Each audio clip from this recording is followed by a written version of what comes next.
Good morning students. अब आप लोग निर्बाध रूप से पठन पाठन में लगे होंगे क्योंकि ये आपातकाल स्थिति है और इसमें आप लोगों को नोट्स वगैरह अच्छे से अच्छे भेजे जा रहे हैं। अगर बच्चों आप लोगों को कोई समस्या हो तो पूछ सकते हैं।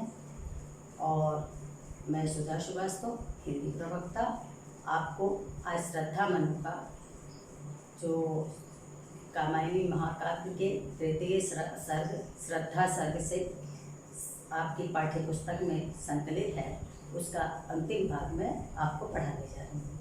बच्चों ध्यान से समझिएगा।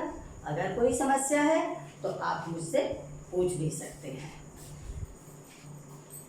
समर्पण लो सेवा का सार। पहले तो पाठ का नाम डाल दे बच्चों। जयशंकर प्रसाद।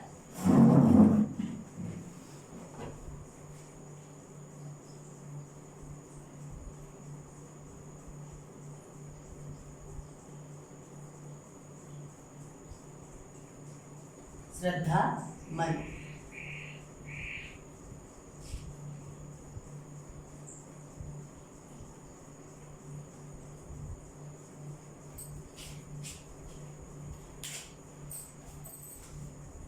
समर्पण लो सेवा का सार, सजल संस्कृत का यह पतवार, आज से यह जीवन उत्सर्ग, इसी पद तल में विगत विकार।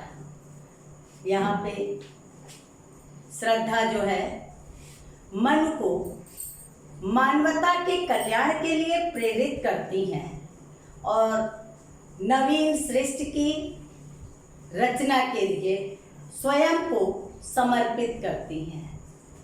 तो बार बार वो मनु को कर्तव्य पथ की ओर अग्रसर करती हैं और बताते हैं, समर्पण लो यह सेवा का सार। मैं तुम्हारी सेवा करने के लिए, मैं मानवता की कल्याण के लिए समर्पित हूँ और मेरी सेवा का सार तत्व ये है कि जलमग्न संसार में, ये जो जलमग्न संसार में मानवता डूबी हुई है, उसके पतवार के लिए मैं आपके लिए समर्पित हूँ। मानव कल्याण के लिए आप तत्पर हो और मैं आपकी सेवा के लिए समर्पित हूँ। आज मानवता दिशाहीन हो गई है, इसके प्रति कर्तव्य पथ पर आप अग्रसर हो। और कहा है, आज से यह जीवन उत्सर्ग, इसी पद तल में विगत विकार। विगत विकार मतलब पिछली बुराई दोष। तो कहा उत्सर्ग मतलब बलिदान, समर्पित, समर्पण। समर्पण का अर्थ होता है न्यौछावर। तो कहा आज से यह जीवन मेरा आपकी सेवा में समर्पित है, मानव कल्याण के लिए मेरा जीवन समर्पित है। इस कल्याण में, इस कर्तव्य पथ पर आप जो है अग्रसर हो और मुझे आपके पूर्व दोष से कोई मतलब नहीं है। अर्थात जो है श्रद्धा का कहने का तात्पर्य ये है कि मनु को समझाती हैं कि मैंने जो है जीवन संगिनी के रूप में आपके साथ रहना स्वीकार किया है। अब मेरा यह निर्णय जो है परिवर्तित नहीं होने वाला है और मैं जो है मानवता के कल्याण के लिए सदैव आपके साथ चलने के लिए तत्पर हूँ। बार बार कर्मण्यता का संदेश देते हुए श्रद्धा जो है मनु को अपने कर्म पथ पर अग्रसर करने के लिए प्रेरित कर रही है कि मैं जो है इस मानवता के विस्तार के लिए, इस सृष्टि के कल्याण के लिए मैं प्रेरित हूँ। बनो संस्कृत के मूल रहस्य, तुम्ही से फैलेगी वह बेल। अब ये कौन सी बेल के लिए कहा है कवि ने कहा है कि ये मानव संसार में के इस मूल रहस्य को जानने वाले बनो, इस जीवन के कल्याण के तुम सार तत्व बनो, रहस्य को जानने वाले बनो और तुम्ही से ही मानवता की सृष्टि होगी। उस मानव की बेल जो है संपूर्ण संसार में फैलेगी। मानव क्रम की सृष्टि संपूर्ण संसार में होगी, जिससे क्या होगा, विश्व भर सौरभ से भर जाए, सुमन के खेलों का सुंदर खेल। संपूर्ण विश्व जो है मानव रूपी सुमनों से, मानव रूपी पुष्पों से पुष्पित हो जाएगा, पल्लवित हो जाएगा। इसमें तुम जीवन रूपी सुंदर क्रीड़ा करो और इस मानव सृष्टि को पूरे संसार में फैलाओ। मानव की किलकारियों की सुगंध जो है संपूर्ण संसार में फैले। ये तुम एक मानवता का संदेश जो है संपूर्ण संसार में फैलाओ और अपने कर्तव्य पथ पर अग्रसर हो, क्योंकि इस संसार में जो है संपूर्ण संसार जलमग्न हुआ, उसमें जो है मानवता की सृष्टि के लिए हम देवरूप, हम या आप बचे हो, तो इस मानव की सृष्टि पुनः हो, पुनः जो है मानव जीवन जो है विकास के पथ पर अग्रसर हो। इसके लिए आप अपने कर्तव्य पथ पर बढ़ो। कहा है इसके आगे, और यह क्या सुनते नहीं, तुम सुनते नहीं विधाता का मंगल वरदान। अब यहाँ पर सृष्टि के रचनाकार विधाता के सुंदर शब्द को मनु से कहती है श्रद्धा कि क्या तुमने यह बात सुनी नहीं है कि विधाता ने एक सुंदर वरदान दिया है कि शक्तिशाली हो, विजयी बनो, क्योंकि तुम मनुष्य हो और कर्तव्य पथ पर अग्रसर हो, शक्तिशाली हो, विजयी बनो। ये विधाता की का वरदान है, क्योंकि इस सृष्टि की रचना हुई है तो कर्म करने के लिए हुई है, कर्तव्य पथ पर अग्रसर होने के लिए हुई है, और तुम शक्तिशाली हो। तुमने विधाता के इस वरदान को तुम भली भांति तुमने सुना नहीं है, इसको अपने जीवन में उतारो और कर्तव्य पथ पर अग्रसर हो। आगे क्या बताया, शक्तिशाली हो बनो, विश्व में गूंज रहा यह जयगान। ये अगर तुम मनुष्य हो तो शक्तिशाली हो और विजयी बनो, ये संपूर्ण संसार में यह जयगान गूंज रहा है जो वरदान स्वरूप विधाता ने दिया है। कहा, डरो मत अरे अमृत संतान, अग्रसर है मंगलमय वृद्धि। अमृत संतान अर्थात देवपुत्र मनु। कहा कि तुम जो कर्म से विरत होकर निराश असहाय समझते हुए अपना जीवन व्यतीत कर रहे हो, तुम डरो नहीं। हे देवपुत्र मनु, तुम डरो नहीं, क्योंकि तुम जो है यहाँ पर कर्म करने के लिए आए हो, कर्तव्य करो तो अग्रसर है मंगलमय वृद्धि। वास्तव में मंगलमय वृद्धि स्वयं ही मिलेगी, मतलब कि सफलता स्वयं मिलेगी। आप अपने कर्तव्य में स्वयं सफल होंगे, इसलिए तुम अपने जीवन से निराश मत हो, अपने कर्तव्य को करो और मानवता का कल्याण करो और इस सृष्टि की पुनः रचना करो। इस सृष्टि में मानव की बेल को पुनः फैलाओ और मानवता का कल्याण करो, जिसके लिए तुम्हारा जीवन है। आगे क्या है, पूरा आकर्षण जीवन केंद्र, खिंची आवेगी सकल समृद्धि। कहा कि अगर तुम मानव कल्याण के लिए जीवित हो तो ये पूरा आकर्षण का केंद्र स्वतः तुम्हारे लिए खिंचाएगा, अर्थात तुम्हारे कल्याण के लिए अग्रसर होगा। विधाता की कल्याणी सृष्टि सफल हो इस भूतल पर पूर्ण। कहा कि विधाता कि यह कल्याणकारी रचना जो है सफल हो और जो है ये इस पृथ्वी पर जो संकल्पना है वह पूर्ण हो, अर्थात जो मानव की सृष्टि है वह रचना पूर्ण हो और तुम अपने कर्तव्य को करो, जिससे कल्याणमयी मानवता का निर्माण हो और सब मनुष्य जो है मनुष्य के लिए जिए और इस पृथ्वी का विकास हो। आगे है, पटे सागर बिखरे ग्रहपुंज और ज्वालामुखियां हो चूर्ण। कहा कि जब मानवता शक्तिशाली बनेगी तो कामना यही है कि जो उफनते हुए सागर हैं ये पट जाएंगे और बिखरे हुए ग्रहपुंज नक्षत्र हैं सब एक होकर एक शक्तिशाली नक्षत्र का निर्माण होगा, अर्थात शक्तिशाली मानवता बनेगी। और क्या है, जो ज्वालामुखी जिसके कारण प्रलय हुआ है वो सब चूर चूर हो जाएंगे। अगर मानवता कल्याणकारी बनेगी तो ज्वालामुखी स्वतः जो है चूर चूर हो जाएंगे। उन्हें चिंगारी सदृश सदर कुचलती रहे खड़ी सानंद। और यह मानवता जो है ये विकसित होगी और जो है चिंगारी मतलब कि जो प्रलय की चिंगारी है ये नष्ट होते हुए मानवता जो है उनको अपने कदमों तले कुचल देगी, अर्थात मानव का विकास होगा। तो स्वयं जो है कर्तव्य पथ पर प्रेरित होंगे और अपने कार्य को करते हुए सफल होंगे। आज से मानवता की कीर्ति अनिल भू जल में रहे न बंद। अब जब आपके माध्यम से मानवता का विकास होगा तो मानवता का यह यश वायु, पृथ्वी और जल किसी के कारण भी बंद नहीं होगा, अर्थात कि उन्नतशील रहेगा और यह संपूर्ण संसार, संपूर्ण सृष्टि की रचना पुनः होगी और ये मानव जो है पुनः अपने कर्तव्य पथ पर प्रेरित होगा। केवल आपके कर्तव्य पथ पर चलने पर संपूर्ण मानव अपने कर्तव्य पथ पर अग्रसर होगा।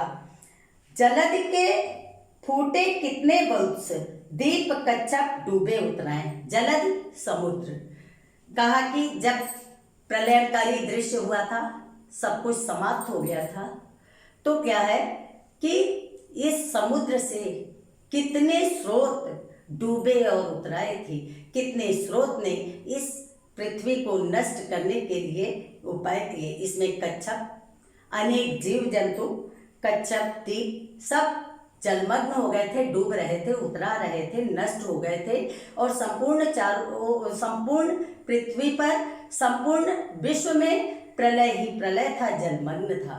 लेकिन क्या है कि मानवता में आप तब भी खड़े थे और आप हैं, हम हैं।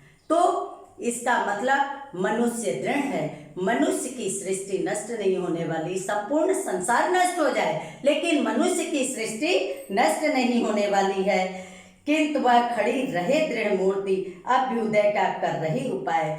किंतु मनुष्य की सृष्टि है क्योंकि तुम्हारे रूप में तुम बचे हुए हो और संपूर्ण विश्व समाप्त हो गया, प्रलय में डूब गया, जलमग्न हो गया, लेकिन तुम खड़े रह गए और मैं हूं।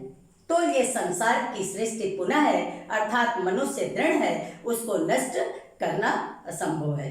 ये जो है मानवता, कल्याणकारी मानवता जीवित है, तो ये इसका माध्यम आप हैं। तो आप अपने कर्तव्य पथ पर अग्रसर हों, आप दिशाहीन न होकर अपने कार्य को करें और अपने कार्य को करते हुए निरंतर नवीन सृष्टि की रचना करते रहें। आगे क्या है, शक्ति के विद्युत कण जो व्यस्त विकल बिखरे हैं, जो हो निरुपाय। कहा शक्ति के विद्युत कण, विद्युत कण किसको बताया है, मनुष्य को बताया है। मनुष्य एक शक्तिशाली जीव है, अगर वो जो चाहे तो वो कठिन से कठिन कार्य को भी शीघ्रता से कर सकता है।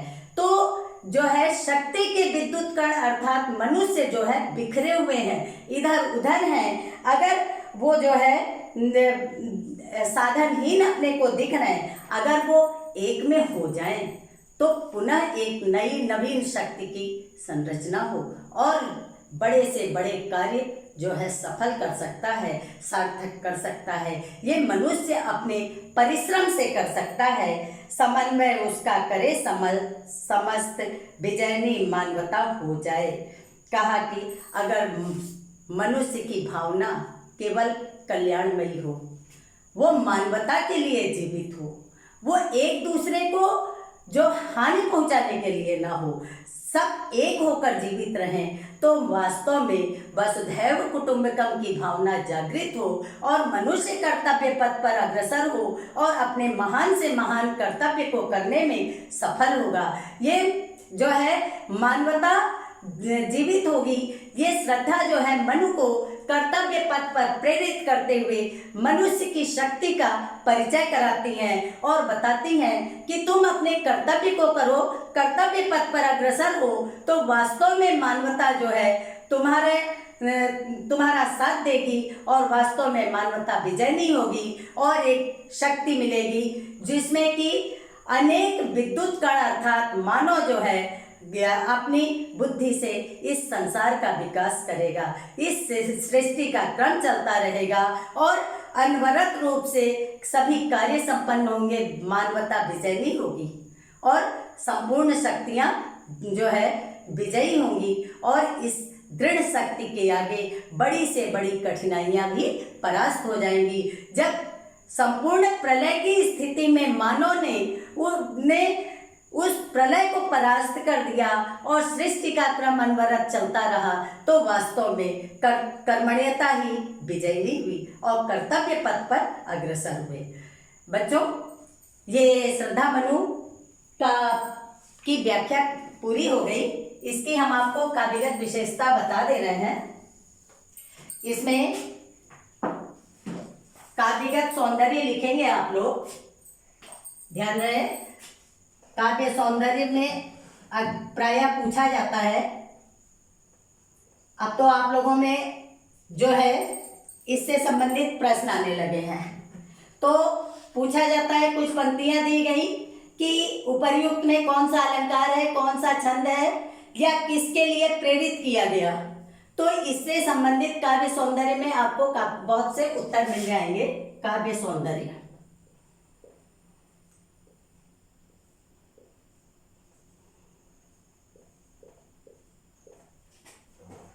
श्रद्धा ने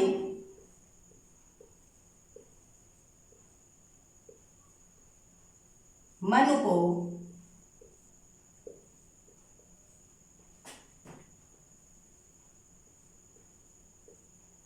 कर्मण्यता का संदेश दिया है। मनु को कर्मण्यता का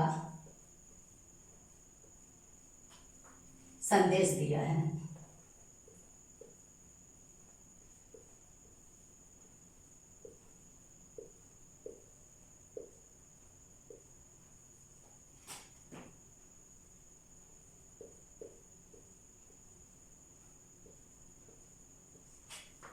भाषा,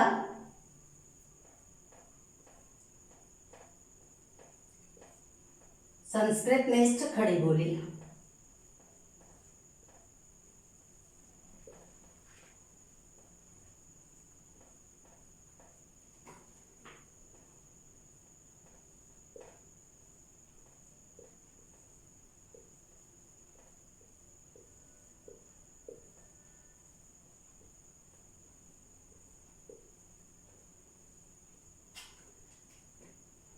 भाषा और शैली,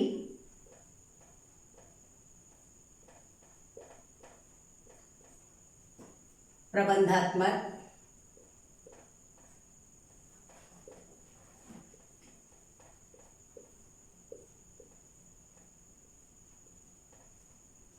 रस, श्रृंगार,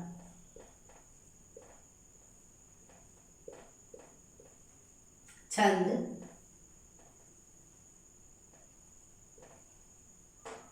16 मात्राओं का श्रृंगार छंद।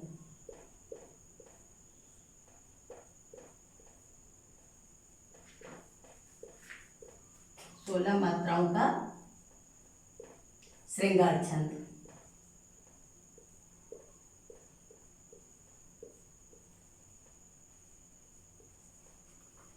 अलंकार,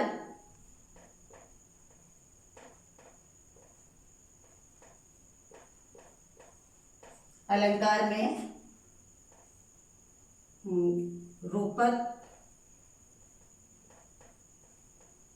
अनुप्रास,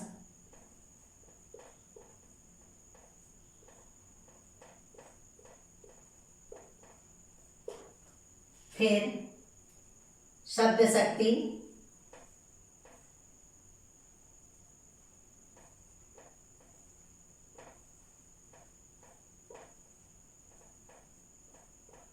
श्रव्य शक्ति में प्रसार।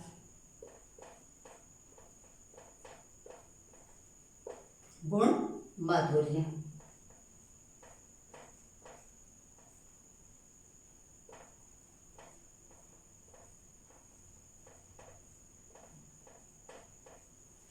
ये आप लोग लिख लेंगे। और बच्चों, इसके अतिरिक्त जो भी व्याख्याएं हैं आप लोग हमें करके दिखा दीजिए, ताकि हमको भी पता रहे कि आप लोग क्या कर रहे हैं। और समय समय पर अपनी कॉपी जो है हमारे नंबर पर डालकर चेक भी करवाते रहेंगे। धन्यवाद बच्चों।